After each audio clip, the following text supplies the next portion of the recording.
கரூர் கூட்ட நெரிசலில் பாதிக்கப்பட்ட குடும்பத்தினரை தமிழக வெற்றிக் கழக தலைவர் விஜய் இன்று சந்தித்து பேசவுள்ளார். கரூரில் கடந்த செப்டம்பர் 27ஆம் தேதி விஜயின் பரப்புரையில் கூட்ட நெரிசல் ஏற்பட்டு 41 பேர் உயிரிழந்தனர். அவர்களின் குடும்பத்தினர் வங்கிக் கணக்கில் தவேக சார்பில் தலா 20 லட்சம் ரூபாய் வரவு வைக்கப்பட்டது. பாதிக்கப்பட்ட குடும்பத்தினரிடம் வீடியோ கால் மூலம் பேசி ஆறுதல் தெரிவித்த விஜய் விரைவில் தங்களை நேரில் சந்திக்கிறேன் என்று உறுதியளித்தார்.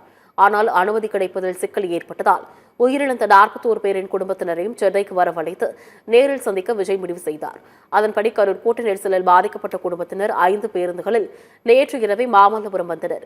அவர்களை மாமல்லபுரத்தில் உள்ள விடுதியில் வைத்து காலை 10 மணிக்கு தனித்தனியாக சந்தித்து அவர்களுடன் விஜய் பேசவுள்ளார்.